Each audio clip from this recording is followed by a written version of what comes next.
नमस्कार। राष्ट्रीय खेल दिवस के इस अवसर पर आप सभी लोगों का स्वागत है।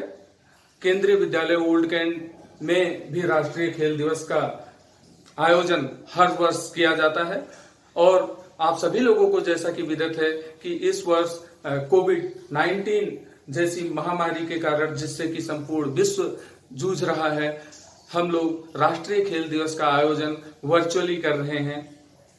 लेकिन इससे खेलों के महत्व को नकारा नहीं जा सकता, कम नहीं किया जा सकता और इसकी उपेक्षा नहीं की जा सकती, क्योंकि हम जानते हैं कि खेल ही आज के समय में एक ऐसा साधन है जो कि व्यक्तियों को स्वस्थ रखने में मदद कर सकते हैं, व्यक्तियों को उनके स्वास्थ्य के प्रति जागरूक रख सकते हैं। क्योंकि आज के इस भाग दौड़ भरे जीवन में जहां पर लोगों के पास में समय की कमी है, तमाम तरह की चिंताओं, परेशानियों और तनावों से ग्रस्त रहते हैं, ऐसे समय में खेल उनको एक स्वस्थ शरीर प्रदान करता है। जैसा कि श्री स्वामी विवेकानंद जी ने बहुत पहले ही कहा है कि एक स्वस्थ शरीर में स्वस्थ मस्तिष्क का निवास होता है। ये बात तथ्यतः बिल्कुल सही है, क्योंकि जब तक व्यक्ति का शरीर स्वस्थ नहीं होगा तब तक वो मानसिक रूप से स्वस्थ नहीं हो सकता है। बहुत पुरानी कहावत है, पहला सुख निरोगी काया, अर्थात किसी व्यक्ति का अगर शरीर निरोगी है, अगर शरीर उसका स्वस्थ है, तो वो व्यक्ति जो है निश्चित रूप से सुखी होगा। और आज के इस दौर में शरीर को स्वस्थ रखने का खेलों से बढ़कर के कोई दूसरा अन्य माध्यम हो ही नहीं सकता है।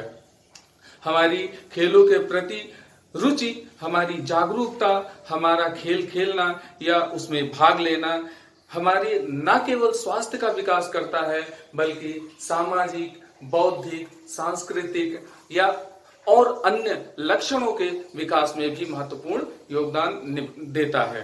हमारा शरीर तभी स्वस्थ रहता है जब हम किसी न किसी रूप में व्यायाम, खेलों या इस प्रकार की अन्य शारीरिक क्रियाओं से जुड़े रहते हैं। पहले के समय में लोग शौकिया खेल खेला करते थे, अपने मनोरंजन के लिए खेल खेला करते थे। उनका किसी भी तरीके का प्रतिस्पर्धा का बहुत ज्यादा उद्देश्य नहीं होता था, लेकिन आज तरह तरह के आयोजन किए जाते हैं और प्रतिस्पर्धा होती है, जिसके कारण पूरी दुनिया में खेलों के प्रति लोगों की रुचि बढ़ी है और लोग जो है उसको एक त्योहार के रूप में सेलिब्रेट करते हैं और तरह तरह के खेलों का चलन भी हुआ है। इससे न केवल जो है वो पूरी दुनिया में खेलों का प्रसार हुआ है, बल्कि लोगों के स्वास्थ्य में भी निश्चित रूप से सुधार हुआ है। जो व्यक्ति इस तरह से खेलों के प्रति जागरूक रहते हैं, उनके आयोजनों में भाग लेते हैं, उनका जीवन निश्चित ही अनुशासित होता है और अनुशासित जीवन में जो है वो निरोगी काया का होना एकदम से तय है।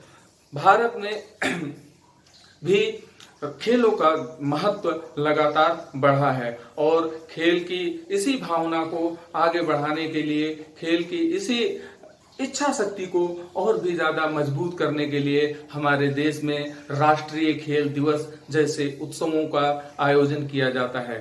राष्ट्रीय खेल दिवस जो है वो हमारे यहाँ पर हॉकी के जादूगर कहे जाने वाले मेजर ध्यानचंद जी की जन्म स्मृति के उपलक्ष्य में मनाया जाता है।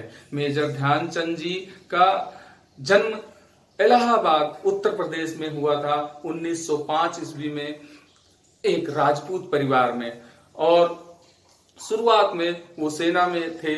उसके बाद में उन्होंने जो है हॉकी के खेल को चुना और इतना तन्मयता और इतने दृढ़ इच्छा के शक्ति के साथ में उन्होंने इस खेल में पार्टिसिपेट किया कि 1928, 1932 और 1936 तीन लगातार ओलंपिक में उन्होंने भारत को स्वर्ण पदक दिलवाए। इन खेलों में उन्होंने 200 से अधिक गोल किए और अपने संपूर्ण कैरियर में उन्होंने 400 से भी अधिक गोल किए। उनके शानदार स्टिक वर्क की वजह से उनको विजार्ड कहा जाता था या हॉकी के जादूगर के नाम से जाना जाता था।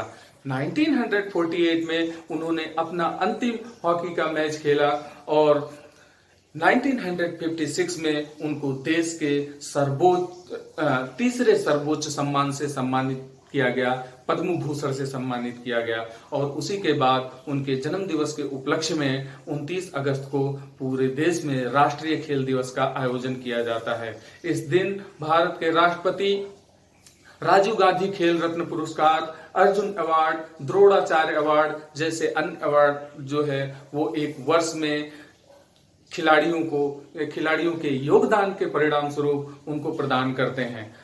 और साथ ही साथ में मेजर ध्यानचंद अवार्ड भी दिया जाता है। और ये ध्यानचंद अवार्ड किसी व्यक्ति के लिए लाइफ टाइम अचीवमेंट अवार्ड होता है, जो कि किसी व्यक्ति के अपने खेल के जीवन के लिए और रिटायरमेंट के बाद में खेलों के समर्पण के लिए उसको प्रदान किया जाता है।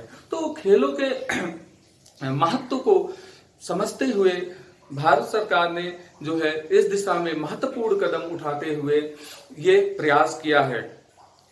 भारत में खेलों का जो महत्व है उसको हम लोग इस बात से भी समझ सकते हैं कि इस दिवस पर जो है वो विभिन्न स्कूलों में, कॉलेजों में तरह तरह के खेलों का आयोजन किया जाता है।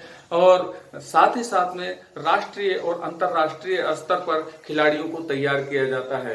पंजाब, हरियाणा जैसे राज्य जिन्होंने अत्यधिक खिलाड़ी दिए हैं और जहां से सबसे अधिक खेलों में प्रतिनिधित्व करने वाले खिलाड़ी आते हैं, वहां पर भी जो है इसको बहुत ही धूमधाम से और उत्साह के साथ में मनाया जाता है, जिसमें विभिन्न तरह के खेलों का आयोजन किया जाता है।